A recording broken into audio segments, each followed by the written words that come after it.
Have you ever had a conversation with someone, and somehow, by the end of it, you felt confused, guilty, or pressured into saying yes? Not because they forced you, not because they shouted, but because they knew exactly how to move the conversation. That is what makes dark psychology so powerful. It does not always look aggressive. Sometimes it looks calm. Sometimes it sounds friendly.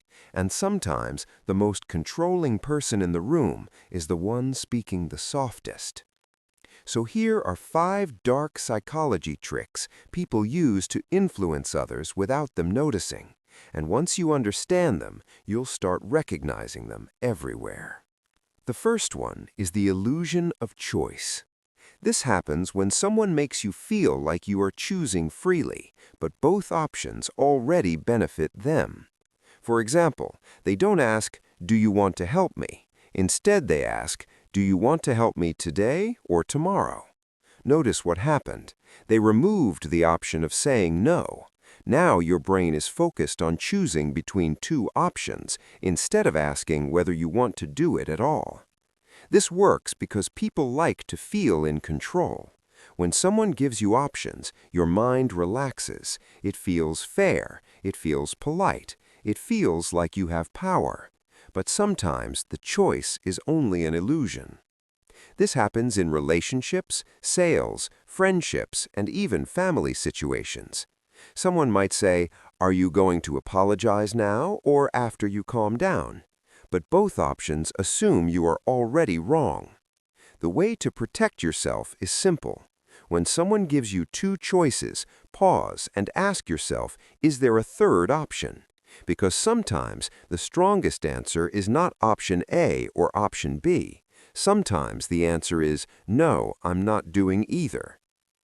The second one is the guilt frame. This is when someone makes you feel a bad person for having boundaries. They don't directly say, "Do what I want." Instead, they say things like, "Wow, I guess I'm not important to you," or "After everything I've done for you," or "I didn't think you were that kind of person."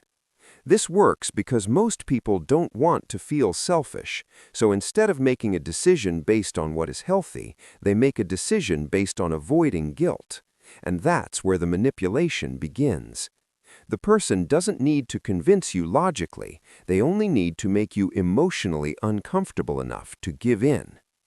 The guilt frame is dangerous because it can make kindness feel like obligation.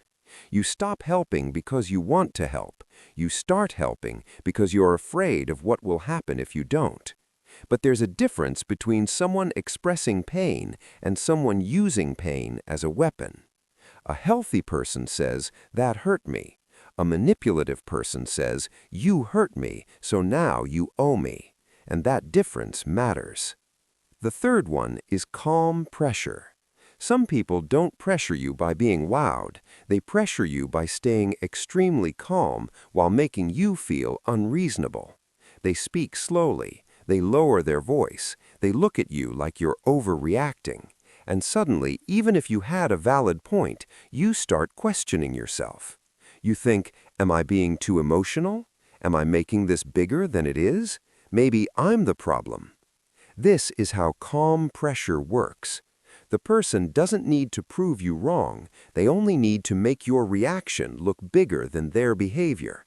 For example, someone insults you softly. You get upset. Then they say, "Why are you getting so emotional?" Now the focus is no longer on what they said. The focus is on your reaction. And once the conversation becomes about your tone, your volume, or your emotions, the original issue disappears. The best way to respond is not to become louder. It is to stay grounded. You can say, "My reaction is not the issue. The issue is what you said." Or, "We can talk about my tone after we talk about your behavior." Because calm doesn't always mean kind, and emotional doesn't always mean wrong. The fourth one is the mirror trap. Mirroring can be healthy when it happens naturally, but in dark psychology, mirroring can be used to create fake closeness. A person might study what you like, they copy your opinions, they match your humor, they agree with your values. They make you feel like finally someone understands me. But sometimes they're not connecting with you, they're collecting information. They're learning what version of themselves you will trust. This can happen very fast. They might say, "I'm exactly the same way," or "I've never met someone who thinks like me." And at first, it feels special, it feels rare, it feels like instant chemistry. But real connection takes time. Manipulated connection often feels too perfect, too fast. A genuine person can handle difference. A manipulative person may suddenly change, withdraw, or try to pull you back into agreement, because they weren't building connection, they were building control. The fifth one is the emotional anchor. This happens when someone attaches a strong emotion to themselves, so you remember them deeply. They may not be good for you, they may not be consistent, they may not even treat you well, but they know how to create intense moments. A deep conversation at midnight, a sudden compliment when you feel insecure, a dramatic apology after hurting you, a beautiful moment right after a painful one.